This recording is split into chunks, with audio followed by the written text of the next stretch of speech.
ನಮಸ್ಕಾರ ಕರ್ನಾಟಕದ ಜನತೆಗೆ ಇವತ್ತು ಮತ್ತೆ ಗ್ಯಾರಂಟಿ ಸ್ಕೀಮ್ಗಳಿಗೆ 51,000 ಕೋಟಿ ರೂಪಾಯಿ ಬಿಡುಗಡೆ ಮಾಡಿದ್ದಾರೆ ಮುಖ್ಯಮಂತ್ರಿ ಸಿದ್ದರಾಮಯ್ಯನವರು. ಕಳೆದ ಬಾರಿಗಿಂತ ಈ ಬಾರಿ ಗ್ಯಾರಂಟಿ ಬಜೆಟ್ನಲ್ಲಿ 966 ಕೋಟಿ ಕಡಿಮೆ ಹಣವನ್ನ ಮೀಸಲಿಟ್ಟಿದ್ದಾರೆ. ಇದು ಒಂದು ಶಾಕಿಂಗ್ ನ್ಯೂಸ್ ಅಂತ ಹೇಳ್ಬೋದು. ಹಾಗೆ ಗುಡ್ ನ್ಯೂಸ್, ಬ್ಯಾಡ್ ನ್ಯೂಸ್, ಇವತ್ತಿನ ಪ್ರಮುಖ ಟಾಪ್ ಬಿಸಿ ಬಿಸಿ ಸುದ್ದಿಗಳನ್ನ ನೋಡ್ತಾ ಹೋಗೋಣ. ರೈತರಿಗೆ ಬಜೆಟ್ ನಲ್ಲಿ ಏನ್ ಸಿಕ್ಕಿದೆ ಎಲ್ಲ ಮಾಹಿತಿ ಕೂಡ ನೋಡ್ತಾ ಹೋಗೋಣ. ಗೃಹಲಕ್ಷ್ಮಿ 2,000 ರೂಪಾಯಿ ಬಗ್ಗೆನೂ ಕೂಡ ಒಂದು ಇಂಪಾರ್ಟೆಂಟ್ ಮಾಹಿತಿ ಬಂದಿದೆ. ಹಾಗೆ ವಿಡಿಯೋನ ಲೈಕ್ ಮಾಡಿ ಮತ್ತೆ ನಮ್ಮ ಚಾನಲ್ಗೆ ಸಬ್ಸ್ಕ್ರೈಬ್ ಮಾಡಿ, ಪಕ್ಕದಲ್ಲಿ ಕಾಣಿಸೋ ಬೆಲ್ ಐಕಾನ್ ಒತ್ತಿ ಮತ್ತೆ ನಿಮ್ಮ ಊರಿನ ಹೆಸರನ್ನ ಕಮೆಂಟ್ ಮಾಡಿ. ಹೌದು ಗೆಳೆಯರೆ, ಈ ಬಾರಿ ರಾಜ್ಯ ಕಾಂಗ್ರೆಸ್ ಸರ್ಕಾರ ಮಹತ್ವಾಕಾಂಕ್ಷಿ ಗ್ಯಾರಂಟಿ ಯೋಜನೆಗಳಿಗೆ ಬಜೆಟ್ ನಲ್ಲಿ ಬರೋಬ್ಬರಿ 51,034 ಕೋಟಿ ರೂಪಾಯಿ ಮೀಸಲಿಟ್ಟಿದ್ದಾರೆ. ಕಳೆದ ಬಾರಿಗೆ ಹೋಲಿಸಿದರೆ ಈ ಬಾರಿ 966 ಕೋಟಿ ರೂಪಾಯಿ ಕಡಿಮೆ ಮಾಡಲಾಗಿದೆ ಎಂಬುವ ಒಂದು ಶಾಕಿಂಗ್ ನ್ಯೂಸ್ ಹೊರಗಡೆ ಬಂದಿದೆ. ಕಳೆದ ಬಜೆಟ್ ನಲ್ಲಿ ಗ್ಯಾರಂಟಿ ಯೋಜನೆಗೆ ಬರೋಬ್ಬರಿ 52,000 ಕೋಟಿ ರೂಪಾಯಿ ಮೀಸಲಿಡಲಾಗಿತ್ತು.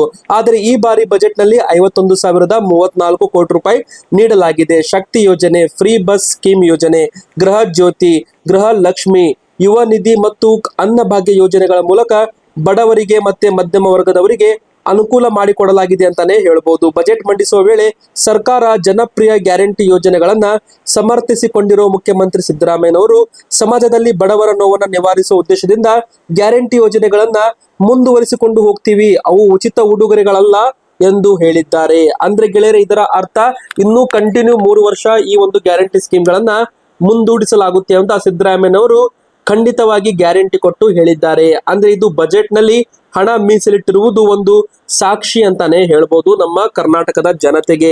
ಇದು ಒಂದು ಇಂಪಾರ್ಟೆಂಟ್ ಮಾಹಿತಿ. ಮತ್ತೆ ಗೃಹಲಕ್ಷ್ಮಿ 2,000 ರೂಪಾಯಿ ಹಣವು ಕೂಡ ಈಗಾಗಲೇ ಅಕೌಂಟ್ಗೆ ಮಾರ್ಚ್ ತಿಂಗಳಿಂದ ಜಮೆ ಮಾಡಲು ಶುರು ಮಾಡಲಾಗಿದೆ. ಮತ್ತೆ ಪ್ರತಿ ಮನೆಗೂ 200 ಯೂನಿಟ್ ಉಚಿತ ವಿದ್ಯುತ್ ಕೂಡ ಸರ್ಕಾರ ಇನ್ನು ಮುಂದಿನ 3 ವರ್ಷವೂ ಕೂಡ ಅಂದ್ರೆ ಕಾಂಗ್ರೆಸ್ ಸರ್ಕಾರ ಅವಧಿಯಲ್ಲಿ ಇರುವವರೆಗೂ ಕೊಡಲಾಗುತ್ತೆ ಎಂಬುವ ಒಂದು ಮಾಹಿತಿ ಬಂದಿರುವಂತದ್ದು. ಇದು ಒಂದು ಲೈವ್ ಅಪ್ಡೇಟ್ಸ್ ಕರ್ನಾಟಕದ ಬಜೆಟ್ ಬಗ್ಗೆ. ಈಗ ಬನ್ನಿ ಮತ್ತೆ ಹಾಗೆ ಬಿಸಿ ಬಿಸಿ ಟಾಪ್ ಸುದ್ದಿಗಳನ್ನ ನೋಡ್ತಾ ಹೋಗೋಣ. ನೀವೇನಾದ್ರೂ ಇನ್ನೂ ಕೂಡ ವಿಡಿಯೋಗೆ ಲೈಕ್ ಮಾಡಿಲ್ಲ ಮತ್ತೆ ಈ ಒಂದು ವಿಡಿಯೋ ಕಮೆಂಟ್ ಅಲ್ಲಿ ನಿಮ್ಮ ಊರಿನ ಹೆಸರನ್ನ ಕಮೆಂಟ್ ಮಾಡಿಲ್ಲ ಅಂದ್ರೆ ಬೇಗನೆ ನಿಮ್ಮ ಊರಿನ ಹೆಸರನ್ನ ಕಮೆಂಟ್ ಮಾಡಿ.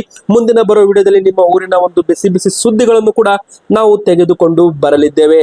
ಹಾಗೆ ಬನ್ನಿ ಗೆಳೆಯರಿ, ಈಗ ಮತ್ತೊಂದು ಟಾಪ್ ಬ್ರೇಕಿಂಗ್ ನ್ಯೂಸ್ ಬರ್ತಾ ಇದೆ. ಅದೇನಂತನೂ ಕೂಡ ನಾವು ನೋಡ್ತಾ ಹೋಗೋಣ. ರಾಜ್ಯ ಸರ್ಕಾರ ಮತ್ತೆ ಮದ್ಯದ ಬೆಲೆ ಏರಿಕೆ ಸುಳಿವು ಕೊಟ್ಟಿದೆ. ಹೌದು, ಪ್ರೀಮಿಯಂ ಮದ್ಯದ ಬೆಲೆಗಳನ್ನ ನೆರೆ ರಾಜ್ಯಗಳಲ್ಲಿನ ಬೆಲೆಗಳಿಗೆ ಅನುಸಾರವಾಗಿ ಪರಿಷ್ಕರಣೆ ಮಾಡ್ತೀವಿ, ಮತ್ತೆ ಬೆಲೆ ಏರಿಕೆ ಸ್ಲ್ಯಾಬ್ ಗಳನ್ನ ತರ್ಕಬದ್ಧ ಮಾಡ್ತೀವಿ ಅಂತ ಹೇಳಿದ್ದಾರೆ. ಮತ್ತೆ ಗೆಳೆಯರಿ, ಇನ್ನೊಂದು ಟಾಪ್ ಬ್ರೇಕಿಂಗ್ ನ್ಯೂಸ್ ಕೂಡ ಬರ್ತಾ ಇದೆ. ಅದು ಕೂಡ ಏನಂತ ನಾವು ನೋಡ್ತಾ ಹೋಗೋಣ. Bus scheme. ಹೌದು ಗೆಳೆಯರೆ, ಶಕ್ತಿ ಯೋಜನೆಗೆ ಹೆಣ್ಣು ಮಕ್ಕಳ ಒಂದು ಫ್ರೀ ಬಸ್ ಸ್ಕೀಮ್ಗೆ ಭರ್ಜರಿ ರೆಸ್ಪಾನ್ಸ್ ಸಿಕ್ಕಿದೆ ಅಂತಾನೆ ಹೇಳ್ಬಹುದು. ಹೀಗಾಗಿ ಈ ಒಂದು ಫ್ರೀ ಬಸ್ ಅಂದ್ರೆ ಶಕ್ತಿ ಯೋಜನೆಗಂತಾನೆ ಬರೋಬ್ಬರಿ 5,000 ಕೋಟಿ ರೂಪಾಯಿ ಹಣವನ್ನ ಮೀಸಲಿಡಲು ಕಾಂಗ್ರೆಸ್ ಸರ್ಕಾರ ಇಲ್ಲಿ ಮುಂದಾಗಿರುವಂತದ್ದು. ಅಂದ್ರೆ ಗೆಳೆಯರೆ, ಈ ಒಂದು ಯೋಜನೆಯಿಂದ ಮತ್ತಷ್ಟು ಹೆಚ್ಚುವರಿ ಬಸ್ ಗಳನ್ನ ಬಿಡುಗಡೆ ಮಾಡೋದಾಗಿರ್ಬೋದು.